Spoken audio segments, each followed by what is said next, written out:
Hey everyone, Harris O'Malley from DrNerdLove.com. So, after last week's episode, and some of the attendant comments, I have a question.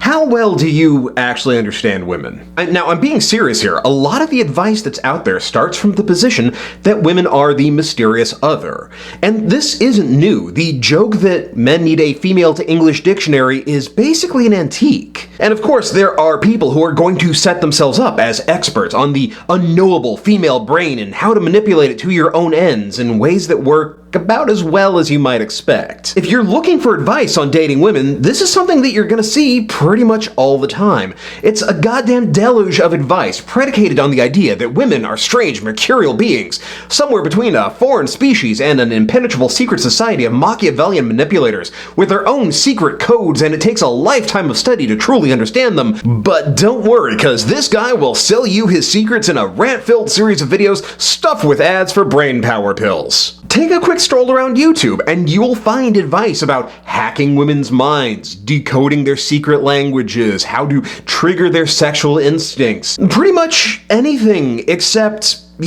actually treating them like people. And in fairness, when you're socially inexperienced, it can feel like women are this exotic other, where they say one thing but mean another, and if you don't interpret what they say absolutely perfectly, then you're going to jail for flirt crimes. The problem with this attitude is that not only is it not true, it sets men up for failure. The idea that women are automatically in conflict because men are simple beings of pure reason and order, and women are unpredictable, emotional creatures of primordial chaos means that we are coming into relationships as antagonists. We expect conflict, and so we get it because we are too busy using these ideas about who women are and what they want as God-given truths instead of actually listening and trying to understand them. But rather than try to make a list of things that men get wrong about women, cause we'd be here all goddamn day, I want to talk about why men often have a hard time understanding and relating to women.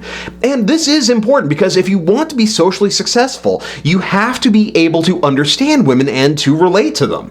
And frankly, most men don't. Oh, they think they do. We like to believe that we are eagle-eyed observers of the truth who see the matrix and the source code of the world with perfect rational insight and an utter lack of bias. And more often than not, the loudest of the voices on this topic will be the first to tell you that they're the experts because women can't be trusted. Either they're gonna lie to you because, you penis, that's why, or they simply don't know themselves as well as men do, and so guys have to explain women to themselves. Of course, the same people who claim this are also the ones complaining that the main character of a reboot of a cartoon they never watched, based on a toy line they never played with, isn't sexy enough. Or they're explaining why they're totally manly despite the fact they like to bake. Also, dude, your bread is awful because you're killing your damn yeast with the hot water. If you watched a single episode of the Great British Bake Off, you'd already know this. No Paul Hollywood handshake for you.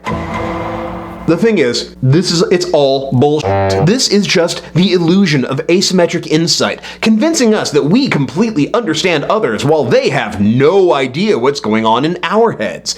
In reality, all that's happening is that we are letting our confirmation biases dictate reality based on what we already believe instead of accepting that, hey, maybe we're wrong. Part of the problem is that, frankly, a lot of what men think women want or are like doesn't come from other women. It comes from other men filtering what they think women want through their own preconceived notions. The incel community is a prime example of this. They have created an entire taxonomy and cosmology surrounding women, society, and relationships that is so perpendicular to reality, you're left wondering if they're part of some sort of social experiment studying what happens if you isolate someone as an infant and their only exposure to human relationships comes from watching raunchy dubbed anime from the 90s. Instead of dealing with questions about their own emotional health or maybe not subscribing to an ideology based around hatred and entitlement, they have developed their own version of phrenology in order to explain why women won't sleep with them. And these are explanations that only make sense if you start from the premise they have never actually interacted with a woman for longer than it takes to order a cup of coffee. Now, to be fair, as up as all this is, there's actually something comforting in the belief that women only want guys who have X, Y, or Z features. It's actually less painful to blame women for having unreasonable standards than it is to say, maybe I shouldn't be such an asshole. But this also serves to delegitimize women's decisions to reject them. This all comes back to the idea that men and women are inherently antagonistic to one another. When you're coming from a place where the problem is that women are the mysterious other who are fundamentally incompatible, then suddenly you're free from having to consider your own beliefs and choices. Instead, they get to blame women for being unfair in their desire for guys with massive jawlines and hunter's eyes. And what the hell are hunter's eyes? Seriously, if a jawline was all it took, Robert Zadar would have been the most sex-gettingest man in history. The same goes for the red pill and pickup communities. The amount of one man's assumptions passed off as law of nature that underpins the movement is kind of astounding. And even when they manage to be right, they still get it wrong. The idea of the alpha male is a prime example of this. Guys who are generally confident and successful tend to do better when it comes to dating, yes. The problem is that when we try to extrapolate a universal truth that women's sexual instincts mean they only go for alpha males from non-existent data. I mean, let's be real here. Not only does the concept of alpha male, as they define the term, not exist in nature, nobody can agree who actually is alpha and who's a beta cuck. Here's a hint. It's not about being super dominant, bro. It's that most people just really don't want to sleep with someone who's a complete and utter pushover. But the whole alpha male thing is a microcosm of exactly what I'm talking about. It's part of this desire to look for things like evolutionary psychology for answers, applying the naturalistic fallacy to human interactions in hope of finding that secret decoder ring that'll apply to all women. But it doesn't work like that. Ignoring that most Evo psych, especially when applied to dating, is kind of bullshit. The truth is that most of the time we aren't looking for answers. We are looking for things to validate what we already believe about women. And truthfully, it's a lot harder to admit how much of how men and women interact is based on culture and socialization, not some deeply embedded truth that we could understand and manipulate if only we could reach deep enough into the deepest recesses of the female brain and ignore the whole thinky-talky part. Socialization, after all, is a lot more pernicious and harder to both quantify and to wave off. A lot of the whole men are from Mars, women for a different cliche bull doesn't come from epigenetics and sex cells. It comes from how we are cultured and how we're raised. And this is where so many of these supposed truths about women fall apart if you look at it for half a second. For any of it to work, you have to believe that women everywhere march in lockstep like a Taylor Swift video directed by Leni Riefenstahl with a guest appearance by the Rockettes. Take an upper middle-class white woman from Nebraska, a Bedouin woman from Jordan, a farmer from Botswana, and a middle manager from Shanghai,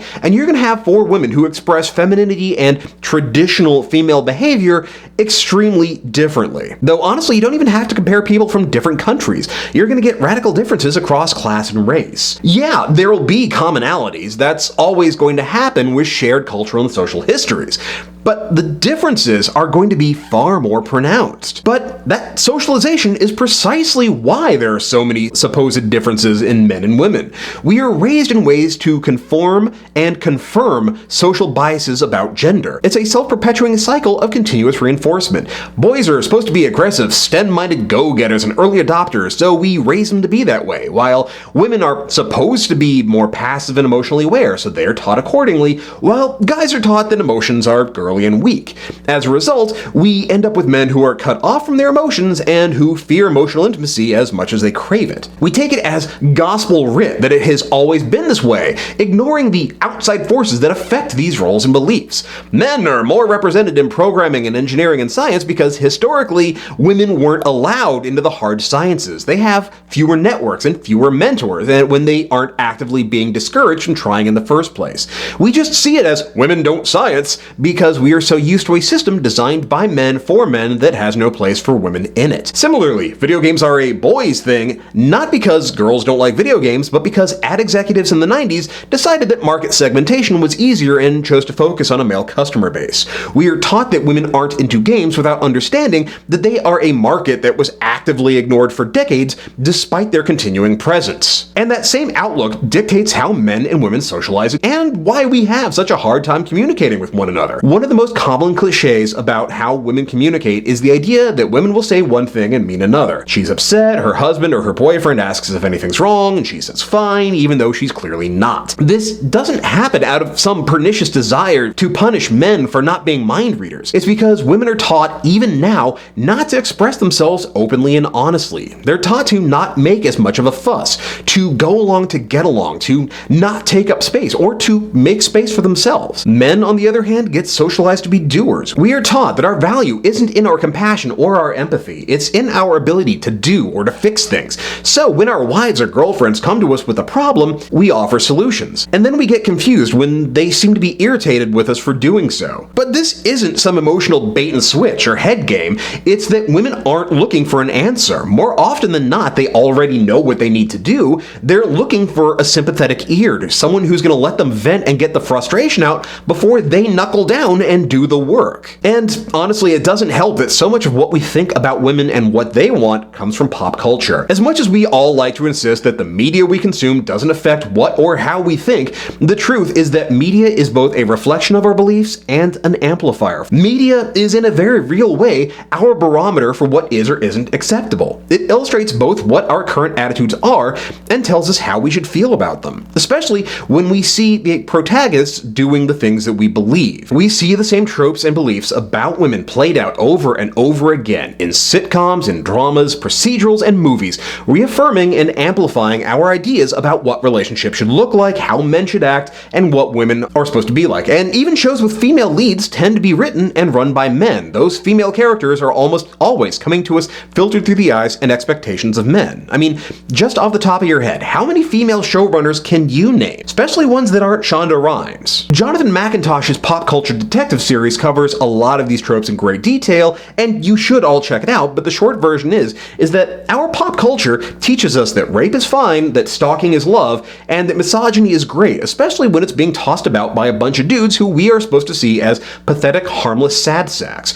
Meanwhile, women are either disapproving fun killers or the prize at the bottom of the cereal box that guys are supposed to get with, regardless of her lack of interest or lack of consent. I bring those examples up specifically because they're part of the misunderstanding in how men and women relate. Part of why men have such difficulty understanding women comes from the fact that we've been taught that women are our opponents in sex and love, and that their consent or even their active participation is unimportant as long as we get what we want. I mean, hell, there is only one mainstream movie I can think of off the top of my head where a character explicitly refuses to sleep with someone because she's drunk.